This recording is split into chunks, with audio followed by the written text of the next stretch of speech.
بسم اللہ الرحمن الرحیم۔ شروع اللہ کے نام سے جو بڑا مہربان نہایت رحم کرنے والا ہے۔ آج کی ہماری ویڈیو میں فرعون کے زمانے کا ایمان افروز واقعہ پیشی خدمت ہے۔ ناظرین، جب دلوں میں محبت الہی پیدا ہو جائے تو زمانے کی ساری سختیاں، ساری اذیتیں برداشت ہو جاتی ہیں، اور یہ ایمان کی طاقت ہے جو ہمیشہ سر بلند رکھتی ہے۔ آئیے ویڈیو میں آگے بڑھتے ہیں۔ جب حضور صلی اللہ علیہ وسلم معراج پہ تشریف لے گئے تو مسجد اقصیٰ کے پاس سے گزرتے ہوئے جنت کی خوشبو آنے لگی۔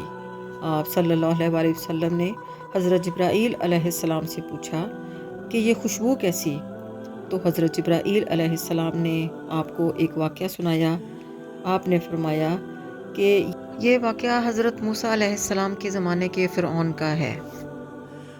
فرعون کی ایک غلام تھی جو اس کی بیٹی کی خدمت پر مامور تھی۔ حضرت موسیٰ علیہ السلام کے زمانے میں وہ عورت خفیہ طور پر اسلام لا چکی تھی۔ ایک بار فرعون کی بیٹی کی کنگھی کرتے ہوئے کنگھی اس کے ہاتھ سے گر گئی۔ اس خادمہ نے جب کنگھی اٹھائی تو اس کے منہ سے بے ساختہ بسم اللہ نکل گیا۔ فرعون کی بیٹی یہ سب ماجرا دیکھ رہی تھی۔ وہ بولی کہ رب تو میرا باپ ہے، یہ تم نے کس کا کلمہ بولا؟ تو وہ خادمہ بولی، فرعون رب نہیں، رب تو وہ ہے جو مجھے، تمہیں اور تمہارے باپ فرعون کو روزی دیتا ہے۔ سب کا رب اللہ تعالیٰ ہے۔ فرعون کی بیٹی نے فرعون کو اس واقعہ کی اطلاع دی۔ اس نے اس خادمہ کو بلا بھیجا اور کہا کہ اس کو اور اس کے بچوں کو گھسیٹتے ہوئے لاؤ۔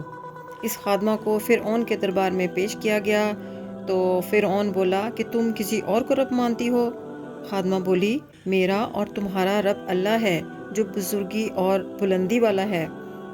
فرعون غضبناک ہو گیا اور حکم دیا کہ اس کو اور اس کے بچوں کو ایک ایک کر کے آگ میں ڈال دیا جائے۔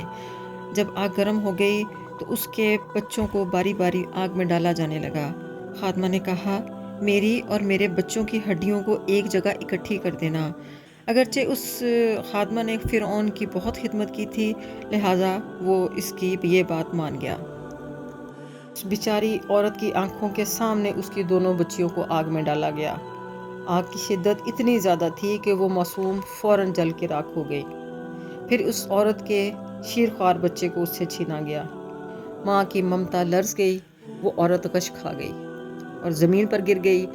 اللہ تعالیٰ نے اسی وقت اپنا معجزہ دکھایا اور اس شیرخوار بچے کو زبان دے دی۔ وہ بچہ بولا، اماں جان افسوس نہ کر، اماں جان دین ایمان کے لیے ذرا بھی پسو پیش نہ کر۔